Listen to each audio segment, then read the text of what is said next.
Leadership in change management. Welcome everyone to today's presentation topic.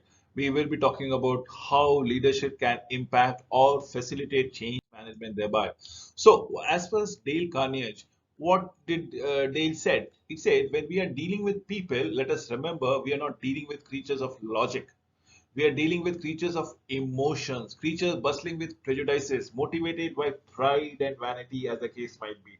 So, definitely that needs to be understood. It is not the rational self that we are appealing, it is the emotional side that we are appealing and trying to address altogether. And that is what is meant with change management. People get comfortable in their comfort zone. They will not see the logic, they will not see the rational side. They are what they would love to maintain the status quo as it is. So, agenda for this particular uh, video would be to provide an overview of leadership, outline the personal considerations in leading change, look at an improvement through a personal lens of leadership, and probably highlight innovations in changes as such. So, these are the lines that we will be trying to cover in this presentations all together. Thinking about leadership, there are many thinkings, right? There are trait approaches which believe that leaders are born and cannot be made. Way back in 1940, then it came around action centered, which focuses in what actually leader believes, does, and performs altogether. So it focuses always on the leader. Then comes the behavioral considerations. Now, this is where you are talking about the transformational leadership or servant leader attitude, the situational thing that catapults oneself to a leadership position. Last but the not least will be a contingency. Now, the contingency style says there are no perfect entry or perfect style. It is a part and parcel of every theory that comes around it, and you have to act as on when on basis. It's a path goal theory methods that comes around it. So no single style is good. Integration of all the variables that actually helps you to be a wonderful leader. So we have the trait approach, the action centered approach, the behavioral approach, and the contingency approach thereby. So, which of these approaches is good for leading change? Now, which of these approaches? I strongly say it's the situational leadership, where the leader adapts his probably her behavior for the readiness of the followers. Now, you are expecting change, or you are anticipating change, or should I say you are manufacturing change in the very first place. So, to see the change, you have to be the change. Please understand, to see the change in others, you have to be the change in yourself. And that is what situational leadership is all about it. Well, leader adapts absolutely for the readiness of the follower.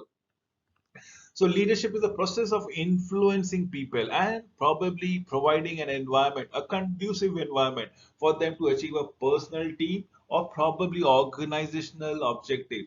So personal objective, team objective, or an organizational objective. If a leadership can create the right environment, provide the right incentives, I'm sure people are willing to go for a change and improvement in the thing. Let us look into a responsible cycle. Let me show it with a depict with the help of a graph how change actually manifests itself. So on an x-axis, if we plot time, if we plot time, and on the y-axis is your self-esteem of the employees, and you see it can go. We have already seen that many a people from the time they have taken birth, the self-esteem has grown exponentially, right? But then there are people whose self-esteem might go and dip also.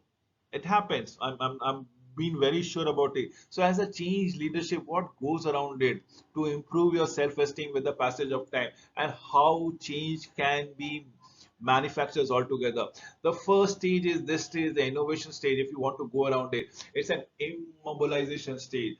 As rumors circulate, the individual feels a sense of shock and a possible disbelief, so much so that they deem it worthy of doing nothing. Probably they say, let us see, let us wait, let us watch. Actually, where does the ball roll in?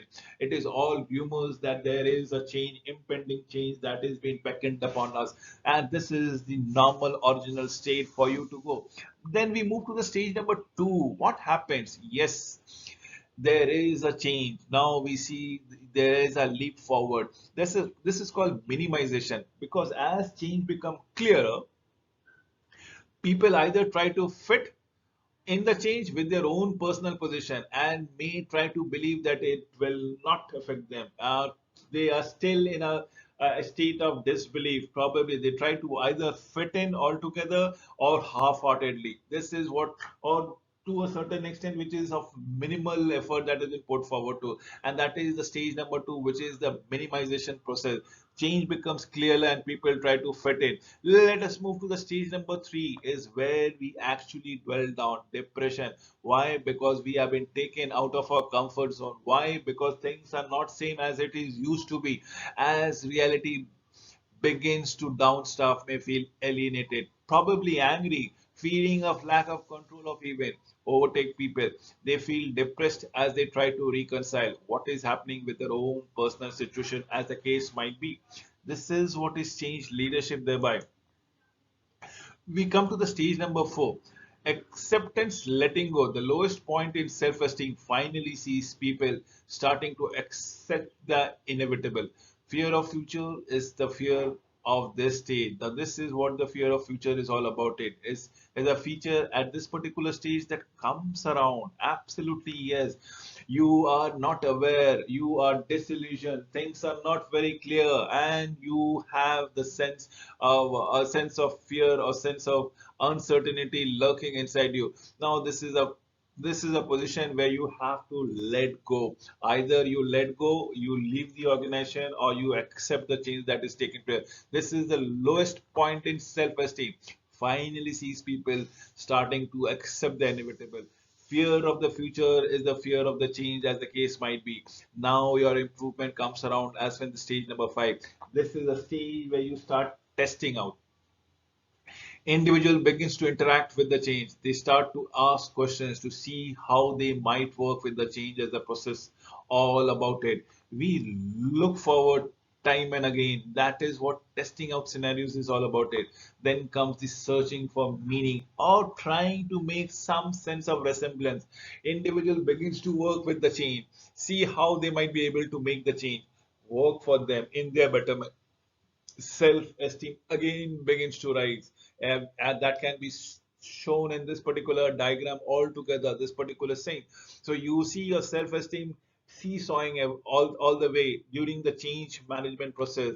What is actually happened? We come to the last step of seven, where it rises by leaps and bounds. It is internalization, wherein you institutionalize the change in the organization and inside you also.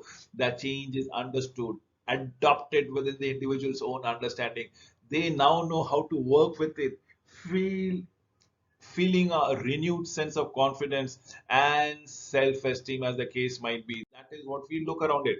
So how would we prepare people to be ready for change? The question is, how would you prepare them? People, are they ready?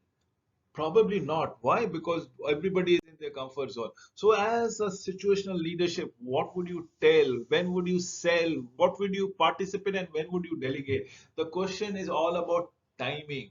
It's how you will sensitize the people, how we will prepare the people, how will you make them engaged in the process, and probably how will you ask them to lead the change on their own. And that is what the beauty of situational leadership is all about. It will determine how the leader perceives the thing. Let us understand with another chart, which is being basically borrowed from Hershey and Blanchard. Now, this is where we are talking about the task behavior on an x-axis and relationship behavior on the low axis. Look what is happening. We are looking at the follower readiness from low to end. If you look into it, the task behavior being able and willing, able and unwilling, unable and willing, but unable and unwilling also, something which is gone wrong. So, which if you are able and willing, nothing like it. It is good, good, good, all good. Able and unwilling, probably things required. There's a skill issue and there's a will issue. So, will issue you need to address around it. And then we have something called unable and willing. This is where there's a skill issue and a will issue, but skill is missing, but probably will is not. So you want to learn, you need to impart the training, probably enable them or impart the skills. And if there is some people where you both skill and both will is missing, are they either unable and unwilling to go around it, we cannot help it at all. So how do we go with the follower readiness when relationship is on the lower side? You first start with delegating. You start with delegating, giving them small quarters of changes that needs to be done, then probably enhance their delegations to a larger extent wherein they are a part of the process altogether. Once you have done, involve them into the process as in participations, then start asking them to sell the same thing to their compatriots, to their co-workers, to their fellow beings, their friends, and that is what selling would all about it. So we started from delegating to participating and then selling, and last but not the least, it would be the telling things that comes around it. Before another change needs to be participated, and this is what situational leadership is all about it. So let us understand in telling, define the roles needed to do the job, directing the followers to doing the job. What is happening in selling is providing a structured instruction and probably giving a conducive environment, probably extending support for them to grow on their own. Participating is having the followers share in making decision about how to best to do a high quality job is what participating is all about it. Next would be your delegating, providing little specific close direction or personal support to the follower as the case might be. This actually enables you to make the change process visible and practical altogether. So the 7 leadership competencies I will earmark 4 in this particular slide and the next 3 in the next slide. So if it is an emotional intelligence, yes, we need to understand as a leader, you need to understand what you are perceiving, assimilating, understanding, and regulating emotion. Then we have something called integrity, which is all about truthfulness, translating words into deeds, the drives, inner motivations to pursue goals, need for achievement, quest to learn. Leadership motivates high speed for socialized power to accomplish a team goal as the case might be. This is what we are looking for. So what are the 7 leadership of the first top 4 is EI, emotional intelligence, integrity of a person, the drive, the inner force that is there, and the leadership motivation, the way you have to be accepting the accolades and probably acclimatizing the appreciation. The last 3 of the 7 thing is all about your self-confidence, having a sense of high self-efficacy regarding the ability to lead others. Then we have something called intelligence, above average cognitive abilities, can analyze problems, opportunities thereby, and definitely knowledge of the environment that comes around it. This is very important. How do we talk about is the knowledge of the environment, familiar with the work environment, aids intuitive decision making as the case might be. So let us go for general cycles of leadership. What are they? It is planning, delegating, follow up, and recognizing. So you have a problem, you first need to understand what you are going to change around it. So identify that gap or recognize the gap. Now how do you process, how to eliminate that gap is you, how do you plan it out? Once you have planned it out, you start executing or delegating the changes and probably do a follow-up. So it starts from recognizing, planning, and delegating. It's a common to all leadership styles in a process, varies in style, but each has a consistent 4-step process altogether as have been mentioned around here. So, 4 major factors in leading change. We have 4 major things. You have a leaders, you have a follower. If you have a leader, you have a follower. If you have a situation, you need to understand how to communicate between a leaders and followers. So, leaders, know yourself as a leader. People will decide their own whether you follow them or not. It is up to you to how to conduct yourself. Then there is follower. Different people require different styles. We have communications that is two-way. You must set the example. Situation, all are different. Use judgment to determine the best course of action as the case might be. This is what we are talking around it. Next is of innovations and creativity, the antidote to stuck thinking. Now, what is happening is many a people would, I would always say they are in their comfort zone, but many a people do not want to try new things because they are not sure about the outcome. The uncertainty, the sense of fear is always haunting them. So clarify the focus, the broad problem statement. How to remind busy people of the time. Recognize the concept of the situation and try to remind them every now and then. List alternatives. What are they? Tried locks, whiteboards, computer screen, rolling reminders. How do you go around it? Make mental association. Can I use another sense to remind them? Probably yes. Hearing them. Develop ideas into practical realities. Attach mini alarms into drug charts, as the case might be.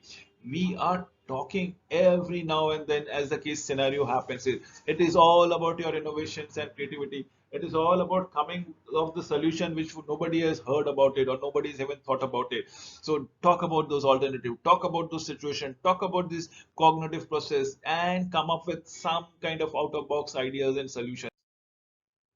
Remember the most important words. I think the sixth most important words is I admit I made a mistake. If you can do it, and believe me or not, leadership in change management, nothing can go around it. This is the sixth most important. I admit I made a mistake. The five most important word which I believe is you did a good job. Give an appreciation. You did a good job. The four most important thing is what is your opinion? Solicit feedback, solicit support, nothing else. You must have, you might have known the solution, but before implementing, why don't you use these four most important words according to me? Once you say what is your opinion, the other person will respond proactively, the other person will feel valued. The three most important words, if you please, there is nothing wrong in saying please and thank you. If you please, can you say the two most important words is thank you?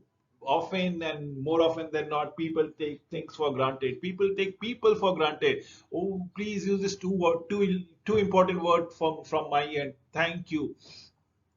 And the one most important word is we. The word remains we. It's you and me. Together we can do it. We is the most important word. But the word which is mostly abused and been often frequently used, which is according to me the least important word, is I. Whenever you start a sentence with I have done this, I have shown it, you are just alienating yourself from the team and probably bridging in, probably you are digging a bridge in between them. So summary is leading a change starts with you. Change can be seen as threatening. To improve, we need to change. And as a leader, you need to take people with us on the journey over module, which can be given an opportunity to explore different, I repeat, different leadership theories and probably explore your own altogether. So, yes, leadership can be a change enabler in the short run. With these few words, I would love to wind up this particular presentation. And I'm thanking you for watching this video.